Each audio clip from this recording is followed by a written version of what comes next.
প্রবাসী সততা আর শ্রম দিয়ে সাফল্যের উদাহরণ সৃষ্টি করছেন বাংলাদেশিরা। দেশের ভাবমূর্তি উজ্জ্বল করার পাশাপাশি ব্যক্তি জীবনকেও নিয়ে যাচ্ছেন অনন্য উচ্চতায়। তেমনই দুজন সংযুক্ত আরব আমিরাতে বসবাসরত মাজহারুল ইসলাম মাহবুব এবং শেফালি আক্তার আখিম। গার্মেন্টস, রেস্তোরাঁ সহ বিভিন্ন ধরনের ব্যবসায় সফল হয়েছেন এই দম্পতি। দেশে রেমিটেন্স পাঠানোর পাশাপাশি প্রবাসীদের কর্মসংস্থানের সুযোগও সৃষ্টি করেছেন সফল দুই উদ্যোক্তা। সংযুক্ত আরব আমিরাতের এই পোশাক কারখানায় যেন দম ফেলারও সময় নেই কর্মীদের। চলছে বিভিন্ন ব্র্যান্ডের পোশাক উৎপাদন। বাংলাদেশি মালিকানাধীন এই কারখানার বেশিরভাগ কর্মী বাংলাদেশি। প্রায় ৪৫ বছর ধরে সংযুক্ত আরব আমিরাতে বাস করছেন দিনাজপুরের মাহবুব আখি দম্পতি।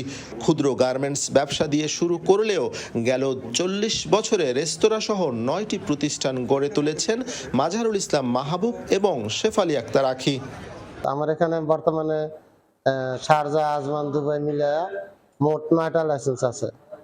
এর মধ্যে 2টা রেস্টুরেন্ট আছে এবং 4টা গার্মেন্টস ওয়ার্কশপ আছে, 2টা মেইনটেনেন্স কোম্পানি আছে এবং একটা কন্ট্রাক্টিং কোম্পানি আছে। আজকের আমার গার্মেন্টসের আর প্রতিষ্ঠান সবকিছু মিলে আই থিঙ্ক প্রায় ১০-১২টা আমার লাইসেন্স আছে এবং আমার কাছে 200-র উপরে এখন লেবার আছে। সম্প্রতি এই দম্পতির মালিকানাধীন নূতন 2টি প্রতিষ্ঠান পরিদর্শন করেন বাংলাদেশের রাষ্ট্রদূত আবু জাফর এবং দুবাইয়ের consul general BM Jamal Hossain.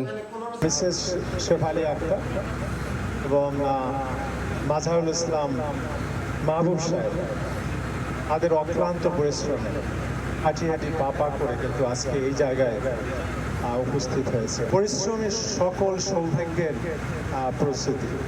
Industry is the mother of success. There is no shortcut. তাদের সেই উদ্যোগ আমরা দেখতে পাচ্ছি কত বড় আকার ধারণ করেছে। এখন আজকে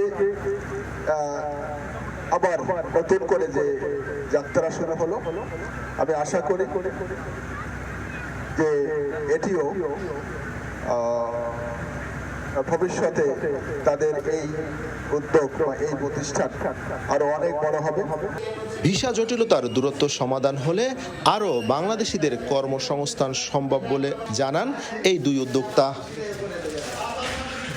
মেহেদি, যমুনা নিউজ, সংযুক্ত আরব আমিরাত।